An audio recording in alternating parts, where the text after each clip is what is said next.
Morbid Maniacs, it's time for another spooky video. And for tonight's spooky video, I'm going to be talking all about a story which I wrote myself, known as The Shadow Man.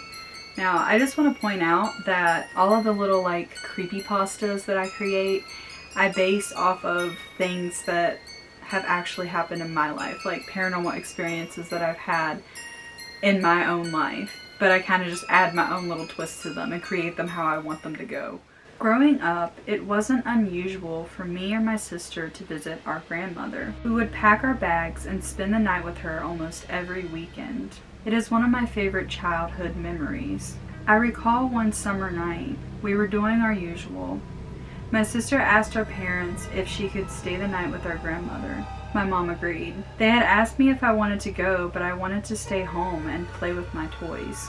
My dad drove my sister to my grandmother's house while me and my mom stayed behind. My grandmother lived only 20 minutes away from my house, so it wouldn't take long for my dad to make it back. The first half of the night was going well. I was playing with my toys in my bedroom, and my mom and dad were watching TV. About an hour or two into the night, the phone started ringing. My mom went to pick it up. I could hear her in the other room. Hello? Yeah, are you sure that's what you want? Okay, I'll have him come pick you up. She hung up the phone and placed it back on the charger.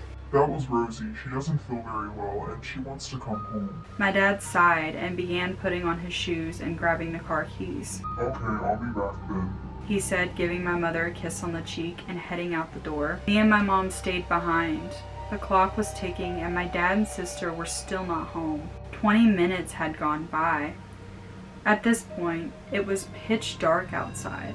Me and my mom began to get worried. We thought they would call for my grandma's landline if they had to go somewhere.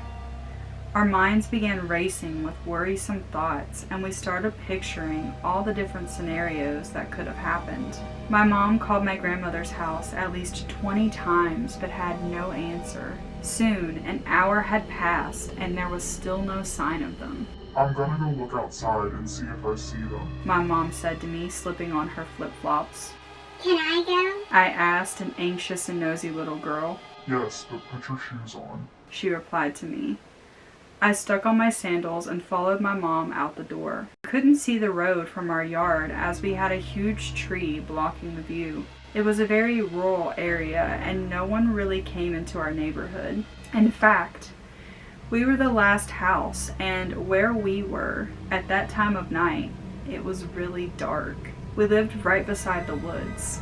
We walked out the fence and peeped around the corner. There was a street light down at my neighbor's house which was glaring onto the pavement. There was no sign of my dad or my sister anywhere. No sign of any car or living person or any sound at all.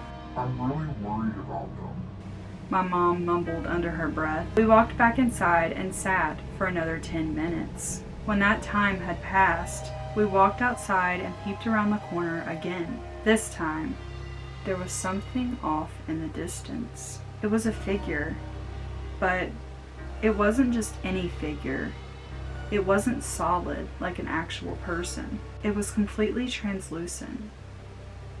You could see my neighbor's house straight through it, but it also had a darkness to its body, almost like a shadow. Fence post of my neighbor's yard, and it was walking in our direction. What is that? I asked my mom, a little shaken up, my eyes growing larger. I don't know, she said, holding on to me. The figure didn't stop. We continued watching it as it edged closer and closer to us. Really frightened at this point, my mom grabbed me and we ran inside the house and locked the door behind us. We were worried about my family, but we were also too afraid to go back outside, so we sat there, hoping for the best. After all, it was only me and her. I was only 8 years old at the time. 5 minutes after the incident, we heard a vehicle pull into the driveway. We peeped out the curtain, and it was my dad and sister, completely unharmed and in one piece. Thank God. My mom shouted, holding onto her chest. We rushed outside to greet them. Where were you? What took you so long? I was worried sick. My mom began interrogating them. We had to drive your mother to the store. She got Rosie some medicine for her upset stomach. Back then, there were no such thing as cell phones. Only track phones, and you couldn't get a good signal in our area anyway. Did you see that man? My mom asked. What man? My dad responded. My mom walked around the corner and we all followed her. We stared down at my neighbor's fence post where a few minutes before we had seen the figure. There was no one there. There was a man walking this way. Me and Lily both seen it. My dad looked down at me and I shook my head in agreement. It's true, Dad. My dad chalked it up to being just our imagination playing tricks on us. But we both saw it and we know what we saw. It was something otherworldly, something supernatural. But it was there, and it was headed in our direction. I wonder what would have happened had we stayed outside and waited for it to reach us. So there's my little creepypasta, and yes, this was based off of an actual story. That's super creepy. My ring light started flashing like as soon as I was talking about, got finished with the story and was talking about it. But yes, this is an actual story. Well, it's based off an actual story of something that happened to me when I was a kid. My sister had went up to my grandmother's house to spend the night, and she called in the middle of the night wanting to come home, and me and my mom had went outside to see if we seen them because they were taking like a really long time, and my grandmother only lived like 10-15 minutes away from me. And as I said in the story, like in our area we don't get good cell phone service, and at that point in time there was no such thing as cell phones.